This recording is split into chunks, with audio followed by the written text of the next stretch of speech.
What's up, y'all, and welcome to another episode of Common Sense Reactions. It's your boy Sense, and you already know what it is. Family money, everything is the brand, it's the motto, it's the label. Yeah, that means put your family first, make sure your bag right, and everything else gonna balance out after that. You feel me? But yeah, we here today to deal with some boxing news. Apparently, Floyd Mayweather had some advice for SHAKUR Stevenson. Let's see what he had to say. Oh, sorry guys. Still sick. I apologize. Make sure you hit like, comment, and subscribe if you fuck with the content. We about to get into it. Whether told y'all about this, all money ain't good money. And this in response to SHAKUR Stevenson's decision to go to Saudi Arabia, fight on an undercard against a guy named Joe Cordina. For the most money he's made in his... Bro is fighting on an undercard again. That's moving backwards, bro. You were just the main show your last two fights. I think the headliner. Whatever that is, you know. You going back to fighting on undercards, bro, for more money. If it's all about the bag, okay. But I don't think your career is going to be growing off of this one, bro. His career, most likely. But is it?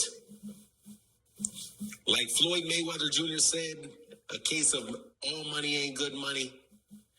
Let's talk about that in this video.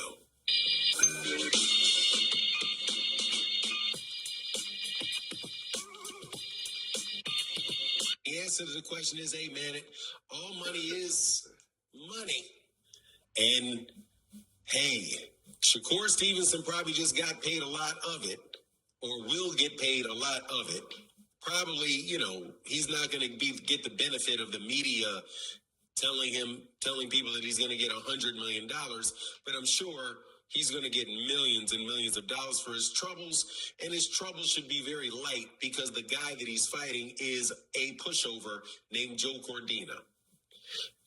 Now, you would say, well, he's getting all that money. What is this good money, bad money conversation? Well, there is a cost that SHAKUR Stevenson is paying to get that money. And it is the exposure that he's getting with boxing fans by fighting Joe Cordina in Saudi Arabia on an undercard for two fighters that are not very popular in the area where SHAKUR Stevenson is trying to grow his fan base. Terrence Crawford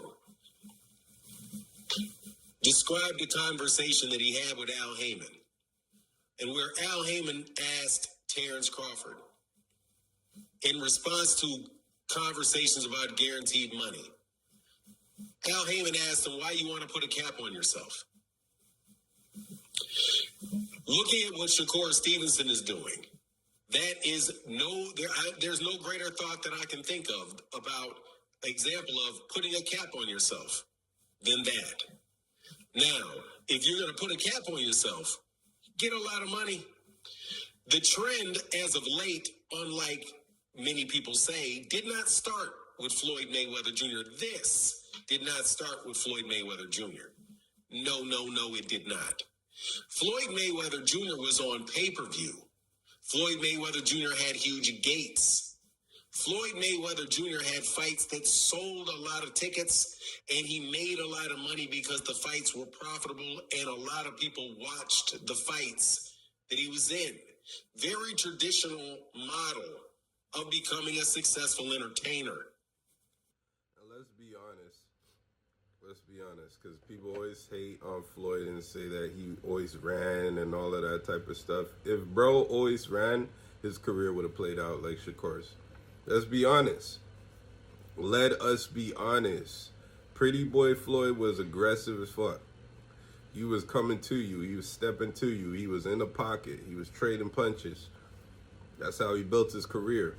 He didn't build his career being evasive. Once he got the brittle hand syndrome, he started being more evasive. But his fights were still exciting. They were still interesting. He still stood in the pocket for moments. He didn't just jet around the ring, touch you, and then jet around the ring, and then touch you, and then jet around the ring again. That was not Floyd, bro. These niggas who want to see people just stand in front of each other like rock'em sock'em robots are the only people who say that. People who understand and enjoy the sweet science. And even as a casual, because I'm a casual boxing fan. I'm not no in-depth dude. I always say this. I can't tell you what this person's doing with their feet and why that person missed, and you know what I mean? I'm not going to be able to break the science down for you, but I have an appreciation for the art. I can see what's going on in general. I can't tell you, break it down piece by piece, but I can tell you. So Shakur is nothing like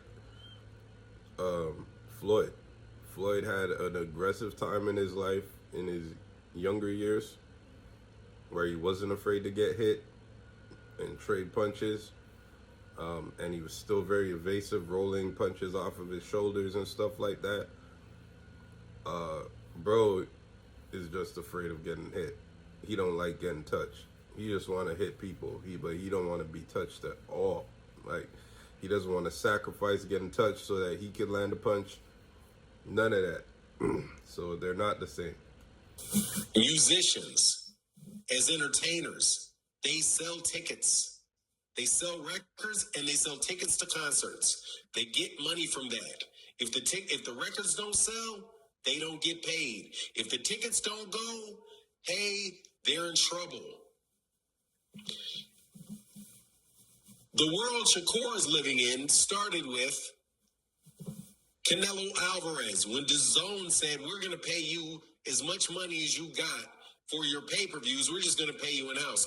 And even before that, really, HBO with the contracts, some of the contracts that HBO gave out, where they gave them a fixed amount of fights for certain fights, and then fighters started taking easy fights because they know exactly how much money they're getting for the fight. So just give me whatever fighters, the easiest fights that you can give me. At least that's what HBO had complained about. So move that up to Canelo Alvarez actually getting $25 million guaranteed for fights. And what he did was he didn't just get the $25 million and then they put that out on pay-per-view to sell a lot of tickets. No, they put them on DAZN where they knew they were going to lose money. So now you have you actually move from Canelo, then you move to the situation where Matchroom had the deal, the $100 million deal or the $1 billion deal, $2 billion deal, and they started doing that. But they were doing it losing money. That's different than Floyd, that's different than Gervonta, that's different than the PBC, where these guys are making money on their fights. These guys are cost centers. And they don't have the exposure. They don't have the fan, they don't have the interaction with the fans. They don't have the name recognition or the visibility that you get fighting on networks, even like Showtime. And Showtime wasn't very big, but you don't get it like you get on ESPN, where Shakur Stevenson is coming from.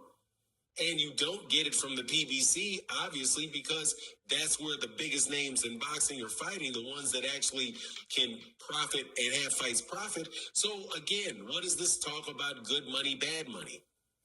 If Shakur Stevenson stays over there in that scenario too long, what name recognition that he does has can shrivel. Similar to what happened to Canelo Alvarez. Canelo Alvarez actually put a cap on himself for a long time at DAZN. And now it's self-imposed because he's picking whoever he wants to fight no matter where he is. You know, but during that original point in time that he went to DAZN, that's what he did. And his numbers didn't go up. His numbers, the pay-per-view numbers went down astronomically. The view and the standing he has with a lot of kind of neutral fight fans, that went down as well also during that period of time. So can Shakur withstand that is the question. Now, there is a weighted decision that he has to make. Hey, if I don't do this and I go the way of the PBC and I'm doing paying and I don't make the money there, will I get the fight? I don't even know if I'll really get the fight. Because there's a lot of people avoiding Shakur. Matter of fact, Shakur, I said it jokingly. I said, hey, this would be a good little joke to crack on people hating on Shakur. Hey, let me just call Shakur the most ducked person in the lightweight division. Then I started counting the people that there is plausible arguments of avoidance, and it was a lot. It was like 4. You had Frank Martin. You had, Frank Martin. Somebody said Pitbull. I didn't really get the Pitbull, but I don't doubt it. You had, Frank Martin, Pitbull. All right, let's put this to bed right now. People are avoiding him because they don't want to lose off of points. You know what I mean? I don't know if that's even... I don't even know if that's avoidance. Like, let's be real, bro. Like, you said Frank Martin avoided him. Like, bro, fan. If you don't get off of this man's genitalia, bro, come on, bro.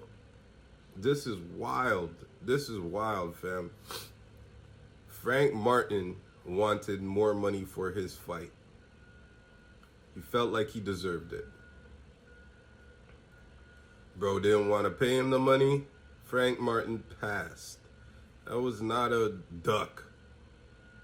Frank Martin saw that he had a bigger opportunity to make the bag that he felt like he deserved with Tank Davis.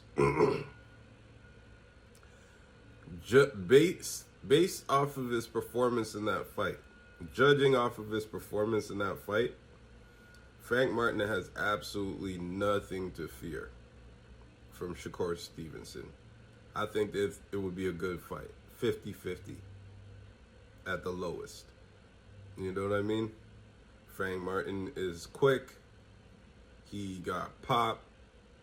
Not too much pop, I guess, because he wasn't able to keep Gervonta off of him the whole night.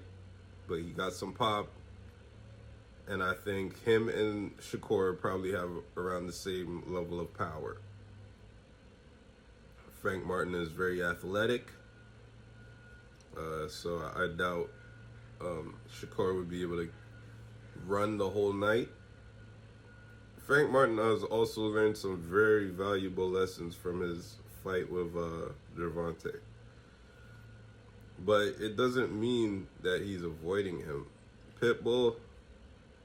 I'm sure Pitbull didn't want to fight him because he knew he would lose based off of points.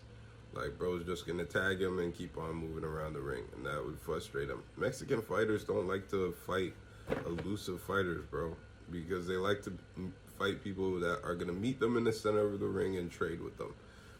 You know what I'm saying? So I don't think he wanted to fight. So that might have been a duck, maybe, if you want to call it that. It's not a duck. These aren't ducks based off of fear, like, oh shit, this nigga could knock me out. These are ducks based off of like, bro, this isn't going to be entertaining. Nobody's going to want to see this. Am I even going to make any money off of this? This type of thing. Like, if anything. But stop making it seem like a fearful duck or something, like they scared of Shakur. Like, Gervonta Davis and William Zepeda. It's a pretty rich line of people that didn't want to fight you. But anyway.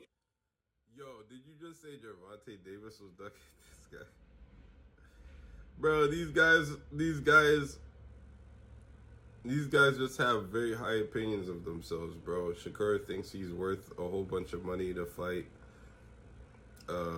You know, Gervonta ain't gonna give him that money because he doesn't feel like he's worth it. He got people to feed and all of that type of stuff, so he's gonna make sure he can maximize his profit. William Zepeda, I don't know anything about. Maybe he's ducking him too. At the end of the day, the reason that a lot of fighters really got big and had big names because they're on big networks and a lot of people see them. That is not what Turki Al-Sheikh is offering over there on DAZN. But if you are going to go to the zone, you could at least be on a headline.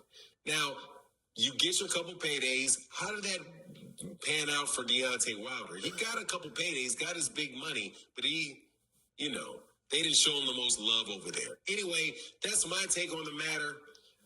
Good. They didn't do anything to Bro. Bro did it to himself. He got knocked out twice in a row. What was they supposed to do about that? Was they supposed to get in there and fight for him? Like, let's be honest, bro. What do you want from... He's the fighter, bro. You gotta go in there and you gotta put on a show. They set up a fight that was supposed to be, it was supposed to be easy for him.